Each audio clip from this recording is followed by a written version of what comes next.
So we're gonna go ahead and turn back on the gas, and we're gonna bring it back up to a boil. Like that. And let's get the regulator cranked up.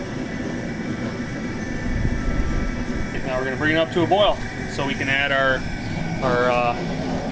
malt extracts, our dry, and our liquid, just like that.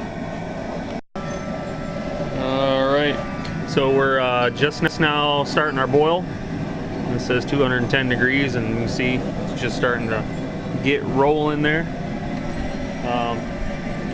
So one thing I wanted to show people was just I think it's called a cold break, a hot break. I can't think of the name of it off the top of my head, but this foam that you start to build on top, it creates like a layer of insulation and will actually cause boilovers. So as it starts to boil, you want to actually move that off to the side or turn your burner down, because it'll form that insulation, then it'll heat up and it will actually boil over. But right now we're going to go ahead, we're going to shut it off, and I'm going to add my malt extracts. We shut it off because we don't want it to burn to the bottom of the pan. So, alright, so here we go, adding the malt extract. Yeah, the malt extract, this is the liquid. I'm going to go ahead and squeeze it in here. And remember, your boiler's off, or your burner's off right now. Just kind of stirring it in. It's like tar. Kind of just submerge it. This just helps, you know, break all that stuff loose. Get it to come out of there a little bit better. Some of that hot wort inside there.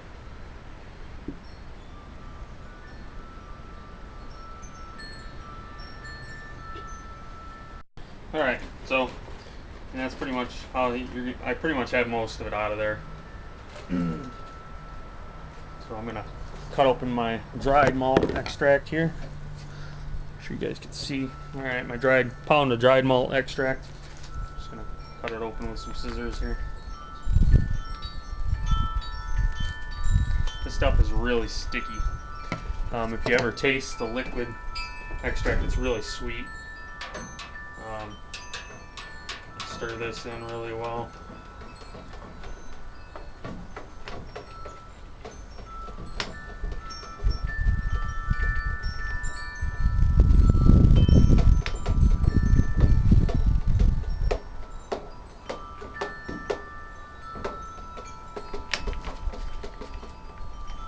Get in there as we can. Alright, now we're going to bring it back to a boil. Got some dried malt extract on top, but I'm going to push it down in there. We're going to bring it back to a boil, and we're going to go ahead and add our U.S. Goldings hops for at the beginning of the 60-minute boil. So we're starting our boil now. Once again, we're kind of pulling off the foam to the side, trying to keep it from boiling over. It has something to do with the surface tension, if I remember right, because of the temperature. And it takes about, I think it's 5 minutes, and then it becomes stable, and then you don't risk boilovers as easily anymore. But we're getting our boil going right now, so we're going to open up our U.S. Goldings and get those put into the batch of wort, or wort, or whatever you want to call it. Put them like that. Sorry about the camera views again. Apologize. It's not easy to do this by yourself. So I'm going to go ahead and add them right now. We're going to start our 60-minute boil. There she goes. And it's going to start foaming up.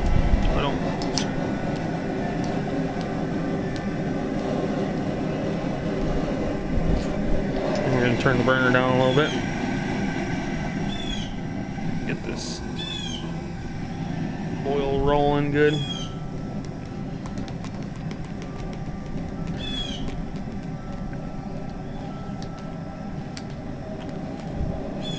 I haven't used too much of the dried malt extract in my beers, so this is kind of the, well, I think it's like the second one, but the other one I actually added it later in the boil.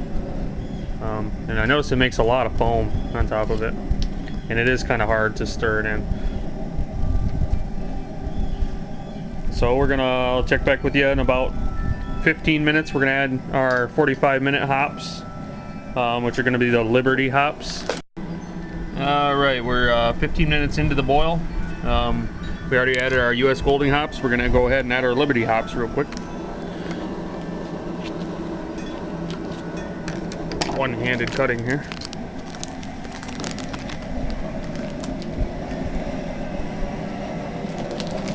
You just go ahead and jump in the ounce of Liberty.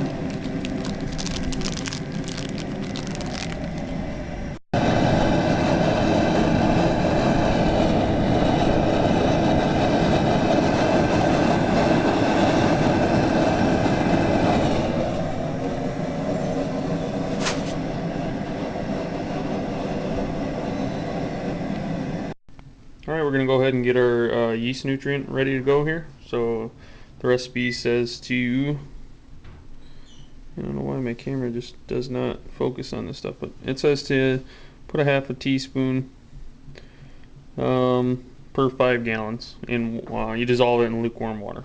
So I'm going to go ahead and set that up and do that real quick. Set this down. On the back of here we got a half a teaspoon.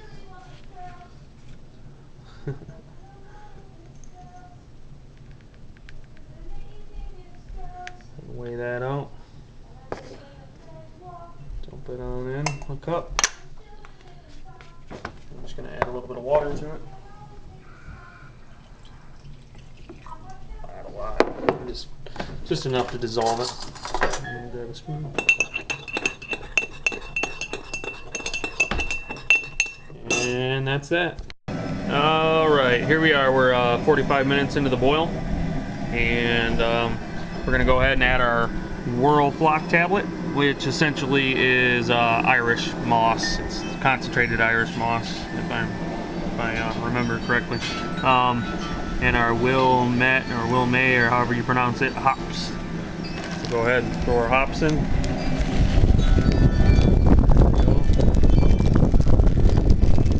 Got them all out. Another thing I want to add about hops. Make sure you don't ever leave them. If you drop some on the ground and you have a dog, or your neighbors have a dog that you like, you might want to pick them up, because they are poisonous to dogs. I don't know about any other animals, but I know they're poisonous to dogs because we have 3. So we're going to go ahead and throw in our Whirl flock tablet, just like that. And it just kind of runs around in there, and I like to push it around until it's dissolved. Alright, here we are, 50 minutes into the boil, and we're adding our yeast nutrient, which I dissolved in warm water.